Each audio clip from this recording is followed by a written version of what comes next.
अब देखो उपमा अलंकार क्या होता है। तो उपमा अलंकार क्या होता है, जहाँ किसी वस्तु या व्यक्ति की, ठीक है, किसी अन्य वस्तु या व्यक्तियों से समान गुणधर्म के आधार पर तुलना की जाती है, ठीक है, या समानता बताई जाए, तो वहाँ जो है उपमा अलंकार होता है। देखो एग्जाम्पल हो जाएगा, जैसे राधा के चरण गुलाब के समान कोमल हैं। अब देखो इसमें क्या तुलना की गई है, तो यहाँ राधा के जो चरण हैं उसकी तुलना या समानता गुलाब से दिखाई गई है, ठीक है। राधा के चरण की तुलना या समानता किससे दिखाई गई है, गुलाब से दिखाई गई है। और इसलिए यहाँ पर क्या हो जाएगा, उपमा अलंकार हो जाएगा। और उपमा अलंकार के चार अंग होते हैं। कितने अंग होते हैं, चार अंग होते हैं। पहला हो जाएगा उपमेय। अब उपमेय क्या होता है कि जिस वस्तु की समानता बताई जाती है, ठीक है, वह क्या होता है, उपमेय होता है। और ऊपर दिए गए उदाहरण में राधा के जो चरण है वो क्या है, उपमेय है। दूसरा हो जाएगा उपमान। अब देखो उपमान क्या होता है कि जिस वस्तु से समानता की जाती है वह वस्तु क्या कहलाती है, उपमान कहलाती है, ठीक है। जिस वस्तु से किसी दूसरे वस्तु की समानता की जाती है वही क्या कहलाता है, उपमान कहलाता है। अब ऊपर दिए गए उदाहरण में जो गुलाब है वह क्या है, उपमान हो जाएगा, ठीक। अब देखो तीसरा पॉइंट हो जाएगा वाचक। अब वाचक क्या होता है, तो समानता अथवा पहचान को व्यक्त करने वाला जो शब्द होता है वो क्या कहलाता है, वाचक कहलाता है। और ऊपर दिए गए एग्जाम्पल में जो समान शब्द है वो क्या कहलाएगा, वाचक कहलाएगा, ठीक है। और चौथा नंबर हो जाएगा साधारण धर्म क्या होता है। देखो जो गुण उपमान और उपमेय में समान रूप से रहता है, ठीक है, याद रखो कि जो गुण उपमान और उपमेय में समान रूप से रहता है वह क्या कहलाता है, साधारण धर्म कहलाता है। और ऊपर दिए गए उदाहरण में कोमल शब्द जो है साधारण धर्म है, ठीक है। यहाँ पर जो कोमल शब्द है वो क्या है, साधारण धर्म है, ठीक है, क्योंकि यह राधा के चरण और गुलाब दोनों में आया है।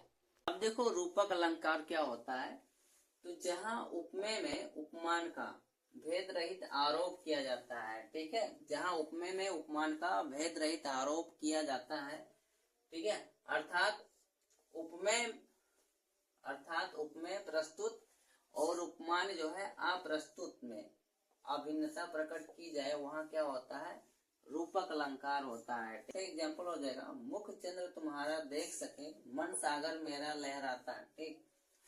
अब इसका स्पष्टीकरण करेंगे। यहाँ मुख में चंद्र का तथा मन में सागर का भेद न करके एक रूपता बताई गई है, अतः यहाँ क्या हो जाएगा, रूपक अलंकार हो जाएगा, ठीक है। तीसरा नंबर हो जाएगा उत्प्रेक्षा अलंकार। अब देखो उत्प्रेक्षा अलंकार क्या होता है, तो जहाँ उपमेय में उपमान की संभावना की जाए, ठीक है, जहाँ उपमेय में उपमान की संभावना की जाए वहाँ क्या होता है, उत्प्रेक्षा अलंकार होता है, ठीक है। मनो मानो, जनु जानो और मनहु जनहु आदि ये सब उत्प्रेक्षा के वाचक शब्द हैं। इसका एग्जाम्पल हो जाएगा, सोह तोड़े पीतु पटु श्याम सलोने गात और मनो नीलमणि सेल पर आत्पु परियो प्रभात, ठीक है। अब इसका जब स्पष्टीकरण करेंगे तब क्या होगा, यहाँ पीला वस्त्र धारण किए हुए श्री कृष्ण के श्याम शरीर जो है उपमेय प्रस्तुत में प्रातः धूप से शोभित नीलमणि सेल उपमान अप्रस्तुत की संभावना की गई है, अतः यहाँ क्या हो जाएगा, उत्प्रेक्षा अलंकार हो जाएगा, ठीक। देखो चौथा नंबर हो जाएगा अनुप्रास अलंकार, ठीक है। अनुप्रास अलंकार क्या होता है कि जहाँ एक ही वर्ण की बार बार आवृत्ति होती है तो वहां पर क्या होता है, अनुप्रास अलंकार होता है, ठीक है। जैसे कानन कठिन भयंकर भारी और घोर घाम हिमवारी बयारी। अब इसमें देखेंगे, देखो का यहाँ पर आया, फिर का यहाँ पर आया, ठीक है, मतलब एक से अधिक बार जो है का आया। फिर उसके बाद में ना देखो यहाँ पर भी आया, ना यहाँ पर भी आया, तो एक ही वर्ड क्या होते हैं, बार बार आते हैं, तो वहाँ पर क्या होता है, अनुप्रास अलंकार होता है। और इसमें भा देखो यहाँ पर भी आया और भा यहाँ पर भी आया।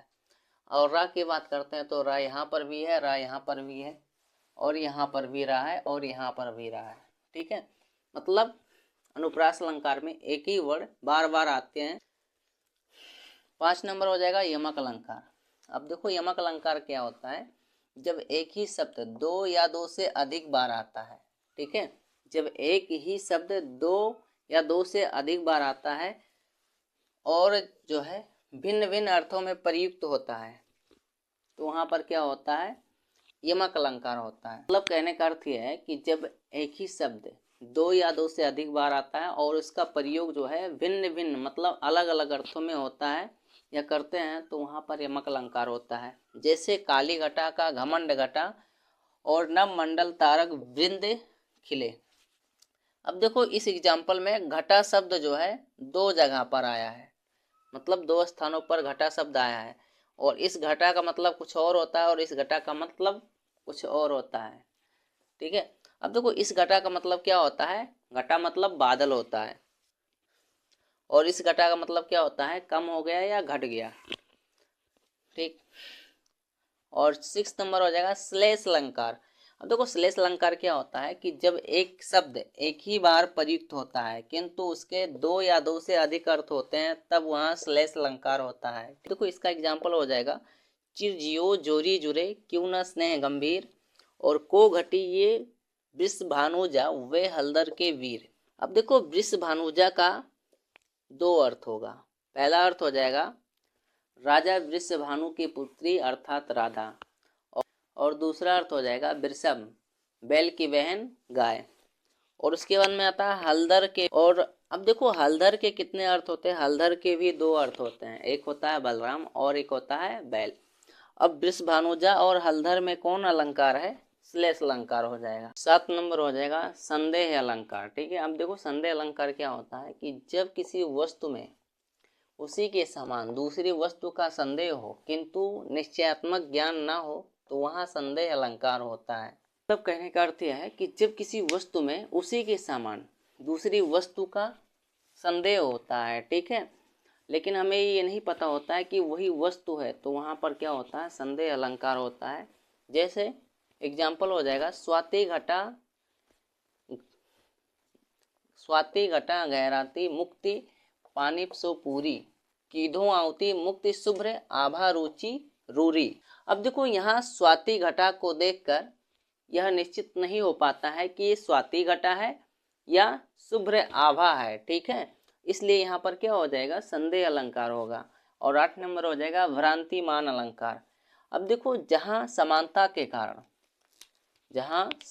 के कारण भ्रमवश उपमेय जिसके लिए उपमा दी जाती है में उपमान उपमेय की जिसके साथ तुलना की जाती है का निश्चयात्मक ज्ञान हो वहाँ पर क्या होता है, भ्रांतिमान अलंकार होता है।